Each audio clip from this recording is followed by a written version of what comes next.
All right, see if we can get this camera situated. So today I am doing my first all grain batch. Turn this down a little. And we are just about to mash in. Our strike water is to temp at 175 degrees, maybe even a degree or two over that. And here we go. My mash tun has been sanitized and leak tested. Very important.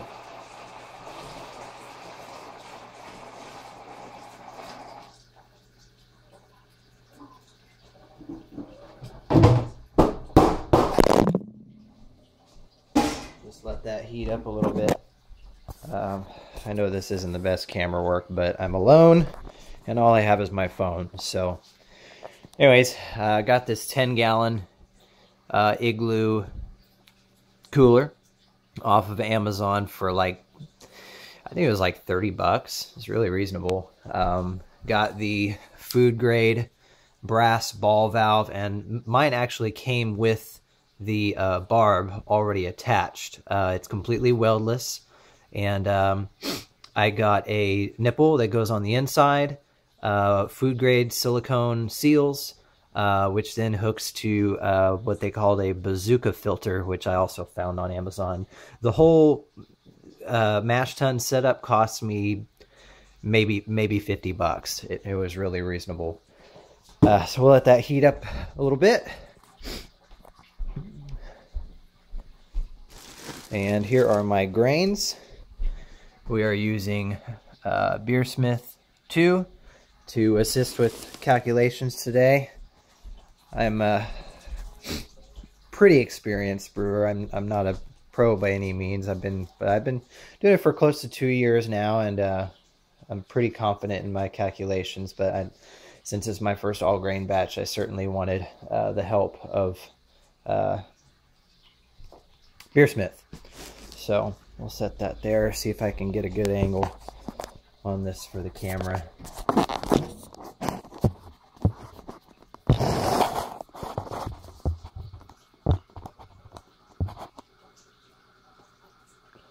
All right, that will have to do. Let's get this up on the higher.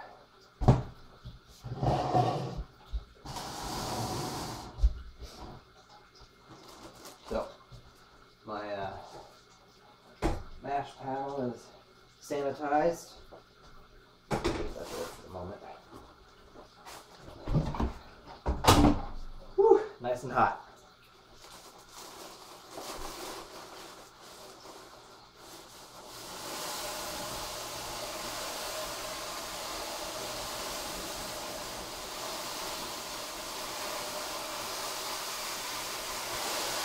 Now I'm adding the grains. I'm not just dumping them in all at once. I'm adding them slow enough that I'm trying to prevent big dough balls from happening. But it's kind of a catch-22. You have to add them fast enough so that you don't lose too much heat. So we have our sanitized mash paddle. We are doughing in.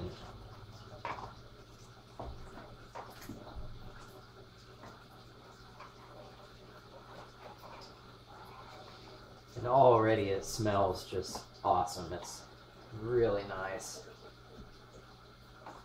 Now the bazooka filter, if you're thinking about getting a mash tun of this style, take note. The bazooka filter is actually too long to fit in this mash tun once it's screwed in. When you add the length of the nipple that has to be on the inside of the mash tun, can you say nipple on YouTube? Anyways, it's too long is the point. And I'm not seeing any dough balls here. This is looking good. I'm just gonna give it a couple more stirs. But anyways, it was a pretty simple fix. All I did was put about the last 1.5 inches, maybe 2 inches of the Bazooka filter. I didn't even need a pair of pliers. I just kind of put a nice little bend in it, about a right angle or so. So it's sitting in the mash tun like this. It'll still do its job, it's no big deal. But that gave me the necessary clearance I needed in order to get it screwed in to the ball valve. Now, if you have a long rectangular cooler, I've seen a lot of people use the rectangular coolers, and that's perfectly fine, to each his own. But I find, just in my experience and my research and everything, I find that the tall cylindrical coolers are better as far as setting that grain bed, making sure you're getting good pressure on the grain with the liquid that's above when it comes to your vorlofing step. And I don't know, I just find it to be better overall as far as draining off. We're gonna check our temperature here. Woo.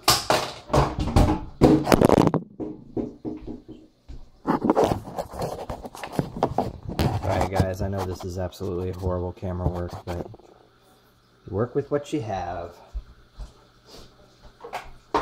Anyways, I actually got this idea from a brewer on YouTube. His name is Terpsichorean Kid. I don't know if I'm pronouncing that right, but he uses a temperature probe like this with a long cable, and it is really convenient because you can leave this probe hanging in your mash tun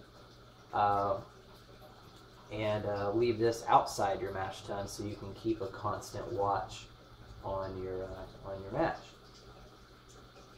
So we want this to at least 152, anywhere between 152 and 155 is fine.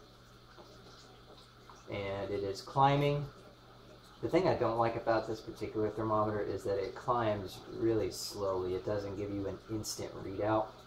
It actually climbs up gradually. So it has climbed to 151. That's a little low. We'll see what's... Oh, there we go, 153.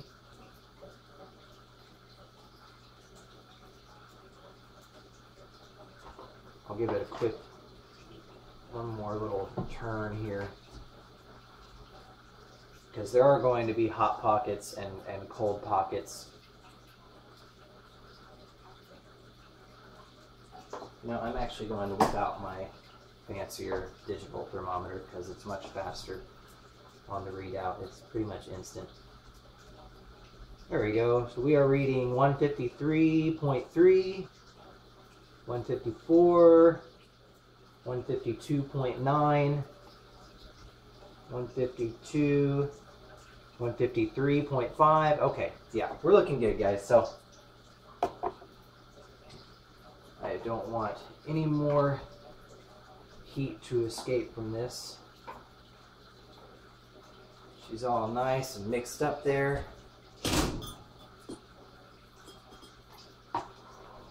Let's see how many times I can drop my thermometer in one brew day.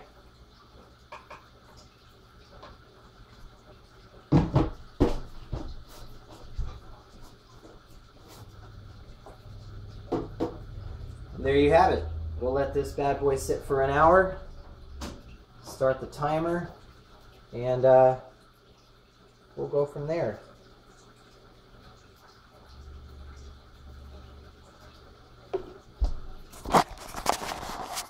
Hello again. So I just wanted to show you guys a little bit of my setup here. Thankfully I have a really nice camera on my phone. I got one of those Nokia Lumias. But again, I apologize for the amateur camera work today. Like I said, I'm doing this all by my lonesome. Just wanted to show you a couple things we have going on here. This is my stir plate. As you can see, my coworker dubbed him the Stirrinator.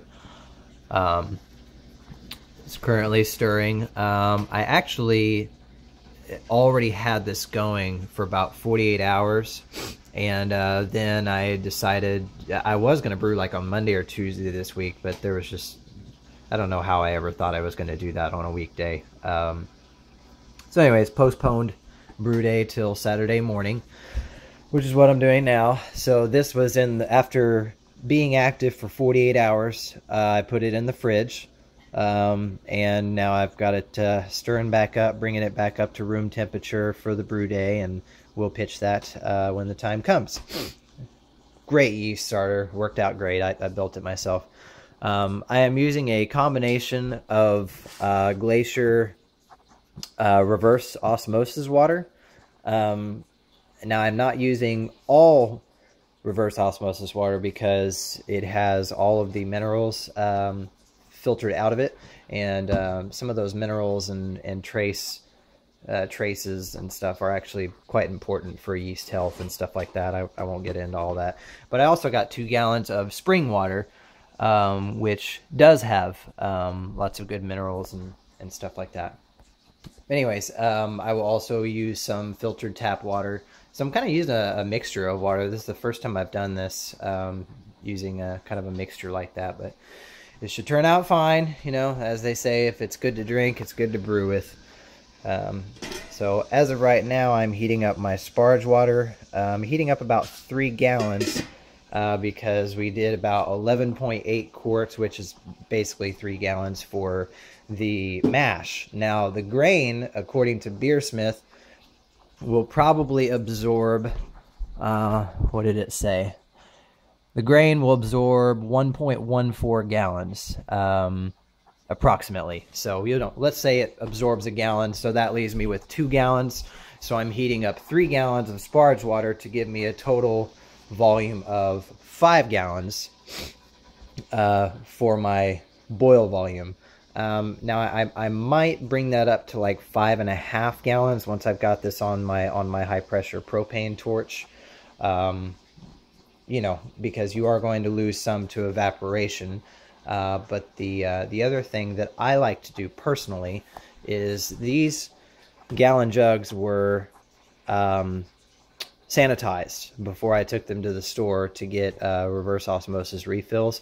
What I will usually do is put 1 gallon, maybe even a little bit more, of this RO water in the fridge. So it will be really, really cold by the time brew day is done. And so when it comes time to cool my wort, once I've had it in an ice bath for about half an hour or so, maybe, sometimes not even that long, I will add this gallon of RO water, which is really, really cold. You know, it's close down to 35 degrees, and that helps me drop the temp of my wort very, very quickly, because I have not invested the time or the money into buying or making a wort chiller yet. So I'm just kind of going all natural, you know, doing the traditional ice bath and cooling it down that way. Takes a little while. I think it's going to take even longer than usual this time, since I'm doing like a full volume boil, you know, instead of like I think I usually do like a 4 gallon boil or something like that whenever I do brew in a bags or mini mash, partial mash, whatever you want to call it, and extract batches. I don't usually do like the 2.5 gallon boil. It's just, I don't like diluting it with that much water at the end. So anyways, so this is perking away. We've got we'll get that up to sparging temp, and I want to show you this thermometer real quick. Change it to the temperature setting, and as you can see, the thermo temp is holding steady right at 154. It has not budged, not even 1 degree. So the igloo is doing its job. So, and it's a multi-function timer. You can change it back to the timer setting, and there's my, we've got 43 minutes left. I also set a secondary timer on my microwave because I believe in redundancy. Can't tell you, well, it's only happened a couple times, but one piece of equipment fails or one timer fails to go off, or say you were having a timer going on your phone and your phone decides to reboot itself and you have no idea where that timer was. That's why it's very important to take notes, brewers. So anyways, I'll cut this off here and we'll get back to you when we're closer to the end of the mash. Okay, I just want to give you guys a quick update. We are a little over halfway through the mash, 27 minutes left. We are still heating up our sparge water. You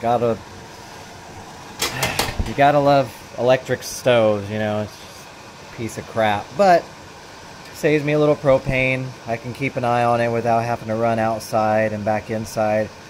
So we're getting up there. 174, 177. Yeah. So I think what I will do is get this water to 180 and hold that temp. I mean, I'll probably honestly get it close to 200 because we've still got 26 minutes left in the mash, and so that'll give it time to cool off a little bit. But about 180, somewhere around there, because we don't want to get any hotter than 180 because we don't want to extract any bitter, nasty tannins out of the grains. So it's just not good. I've never done it before personally, but you know, I just know it's not good. So anyways, 180 is what we'll heat to. Got 3 gallons in there, like I said earlier. Now if we switch this to the thermometer, you will see we have only lost, it is now 153, so we've only lost 1 degree in over 30 minutes. 34 minutes to be exact. So doing a very great job, the cooler. And while I was waiting, I have sanitized my brew kettle. I know it's not entirely necessary because you're gonna boil it and blah blah blah, but you know, why not? I have the 5 gallons of sanitizer, why not? You know, just dump it in, dump it back, and you're sanitized. So I'll show you guys the rest of my stuff once we get closer to sparging, and I will try to give you as good of a sparging and vorloffing tutorial as I can, but you know, again, I'm alone and I'm just doing this with my phone, so I don't know how good the video tutorial is going to be, but I will do my best. Okay, YouTube, so our mash timer is done. We are now to the point where we may begin vorloffing, and what we need to do here is, first off, we're going to run off a little bit of wort at a time. This is one of the time-consuming parts of the whole brew day. We're going to run off a little bit of wort at a time into my Pyrex glass here, and we're going to continue doing that until the wort is running relatively clear. Not like, you know, water clear, but pretty clear. I need to make some adjustments. And alrighty, right, YouTubers, so we've got our cooler up on the countertop. I was going to attach some tubing here so that I could run the wort through tubing, this tubing to be exact. But I didn't think it through. That tubing is not the right diameter. It's too small. So we're just going to run off into our Pyrex here and go just like that. I do not know how I'm going to videotape this. So we're going to turn the valve on just enough to get a trickle out. Now, as you can see, this is, I mean, I don't know how well you can see it, but it is very, very cloudy. There you can see better. I mean, it's very turbid. There's grain particles in it. You know, So our goal here, what we're doing is we are using gravity and release of pressure out of the valve to basically compress the grain bed. Not so much that it gets plugged, obviously, but it's called setting the grain bed, and that's what we're doing here now. We want to get that grain bed to where it basically becomes a natural filter all on its own, and this is called vorloffing. So what we are going to do is we're going to add this back to the cooler, to the top, and we're going to do this again until, we're going to do this over and over until it runs relatively clear. So I will do that, and okay, YouTube, so I've been vorloffing for about 20 minutes now, and it is running pretty clear overall through the ball valve.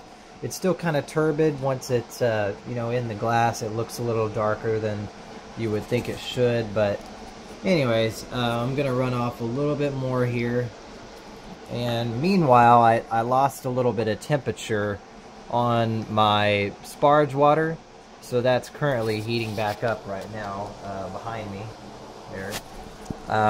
So anyways, you can see it's running pretty dang clear out of the spigot. It's not doesn't have near as many grain particles in it. If you look in there, you know, it's definitely more translucent than it was before. There's a few particles there, but that'll clear up once we add our sparge water. So we're gonna cut that off now. So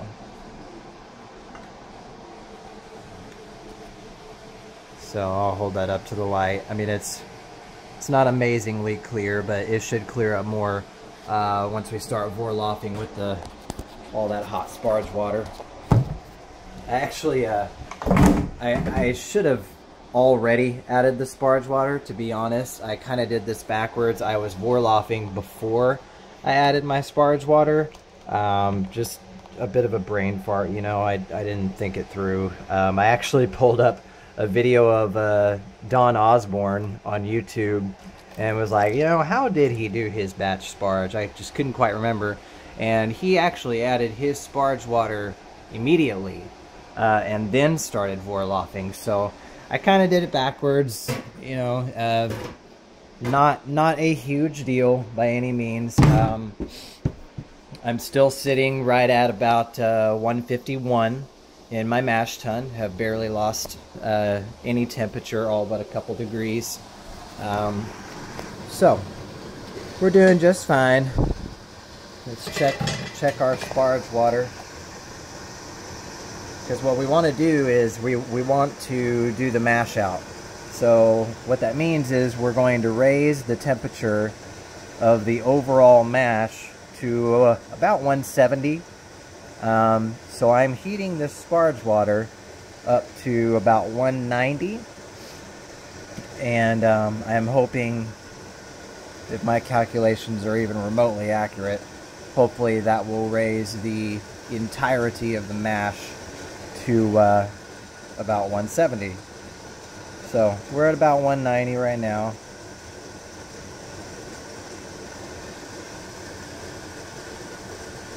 Yeah. Okay, so we're gonna call that good. I don't know if I can get a good camera angle on this at all.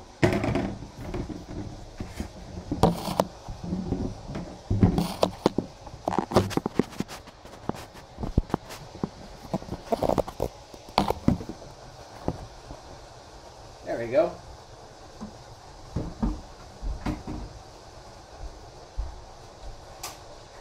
On that.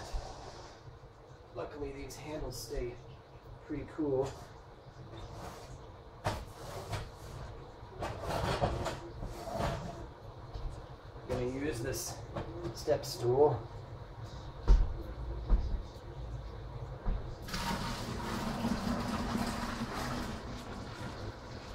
And the reason I was saying earlier that I kind of did this backwards is because now that I've dumped in all this sparge water, I have, absolutely disturbed my grain bed, so I'm gonna have to Vorloff some more and get that back to where it should be. Let's take a temperature reading real quick. Should be nice and stirred up and distributed from dumping that water in. And my gosh, that is, oh my gosh, that is damn perfect. Yep, we are sitting at 169. 169.1, 169.4, 168.9. Yeah, so we are right at mash out temperature. So what I'm going to do is I'm going to set a timer for 10 minutes because that's just part of my recipe. It calls for a 10-minute mash out, call it a protein rest if you will. So we're going to let this rest at 170 for 10 minutes and then I'll be right back with you. Alright YouTube, so again, I don't know how well you can see this. I'll crank it up a little more. It is running very nice and clear. It's very translucent.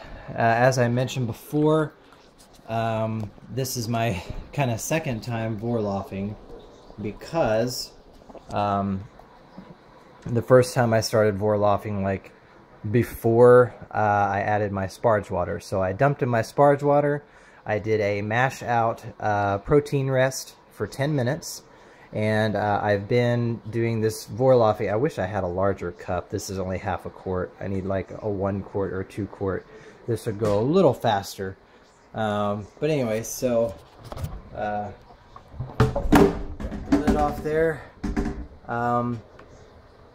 We've got a nice settled grain bed, I believe. It's running off, like I said, very nice and clear. There's very, very few grain particles in the Pyrex as I drain it out of the mash tun.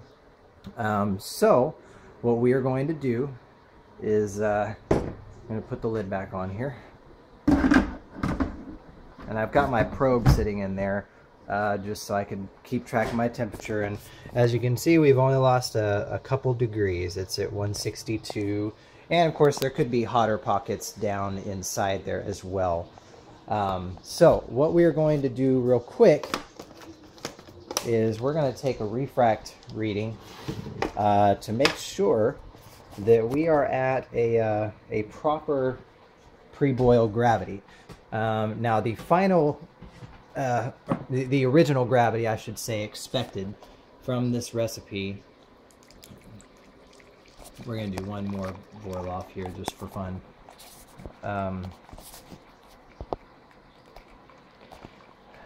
The expected original gravity for this recipe is anywhere around 1049 to 1052. Beersmith said 1052. The recipe from Northern Brewer says 1049. I'm not picky. I'm happy either way, you know. So what we'll do here real quick, we have our wort. This refractometer kit I got on Amazon, by the way. I know I sound like I'm advertising a lot. I'm just excited as all. I got this whole kit. Came with the dropper and the little flathead screwdriver to make adjustments for you advanced people out there. I found that I didn't need to make any adjustments. I compared readings from this to my hydrometer, and it is just spot on, very accurate. I've never had any problems. So we're going to take a small sample here. That's all we need, just a couple drops. And geez, I don't know how I'm going to videotape this. We'll set this down over here. There, hopefully you can see me. So we have our refractometer.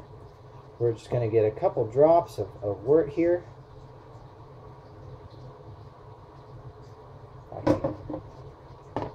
Yeah. Got a bunch of crap in my way here. A couple drops of wort. We're going to drop some drops on the sight glass.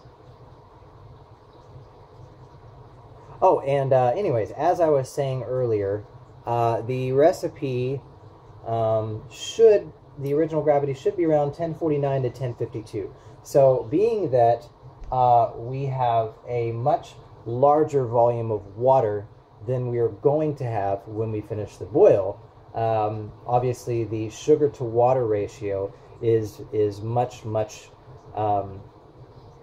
lower, basically, because obviously we're going to boil off water.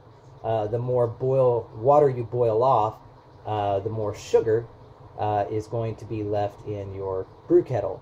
So basically what you expect your pre-boil gravity to be is usually anywhere from 7 to 10, sometimes even 12 points lower than your expected original gravity. These numbers are coming from some very smart guys at the Homebrew Talk forums who have offered very good advice in the past. So, let's see.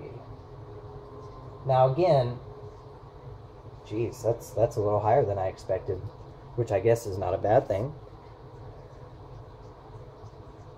Let's take another reading just for good measure.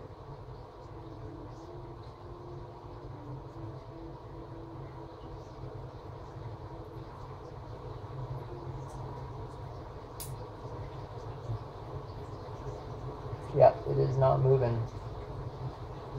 Okay, so this is actually reading. This is actually reading at 1049, which is the expected original gravity. Now, some of that has to do with, I'm assuming, taking into account that the grain is going to absorb approximately a gallon. I only have about 5 gallons of liquid that I'm going to pull out of here. So it's probably actually reading what my original gravity will end up being, because I'm right at 5 gallons of liquid. I could be wrong. Anyways, I'm just kind of speculating. But either way, we've got a good starting gravity. It is sitting, like I said, right at about 1049, which is 14 bricks. Excuse me, no. 13. Just under 13 bricks.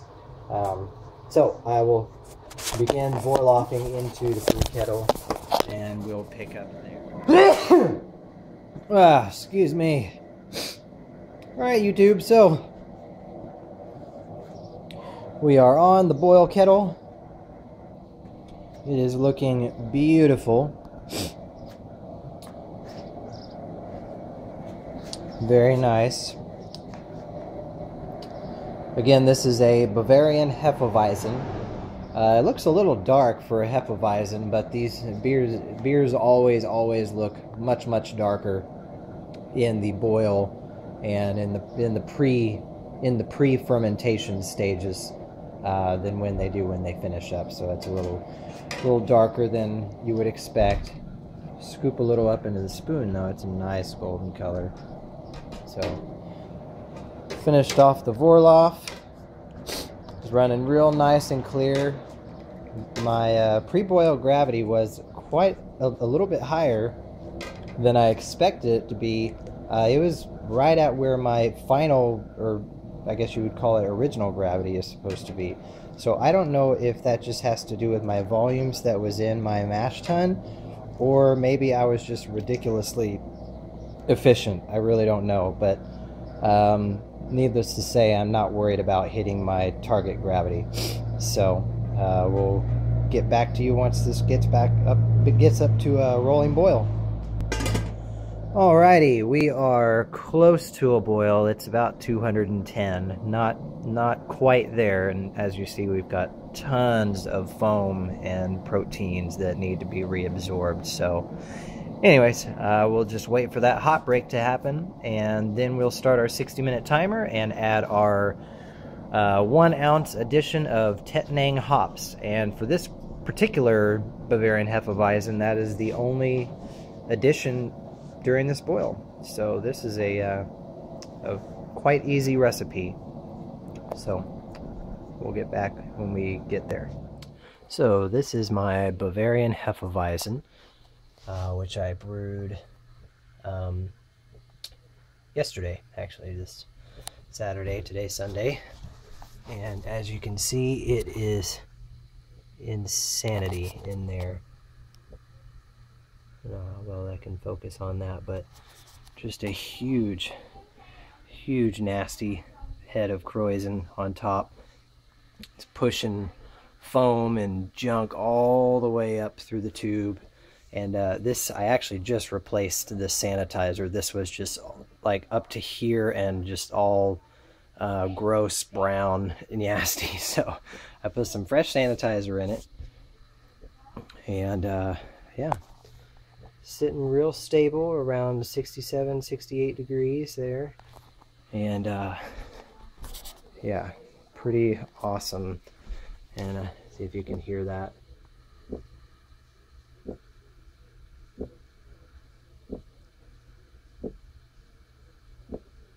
So at least 1 perk per second, sometimes even more than 1 per second. Sometimes it'll go bloop, bloop, bloop, like real quick. 3. So very, very healthy yeast, very happy yeast.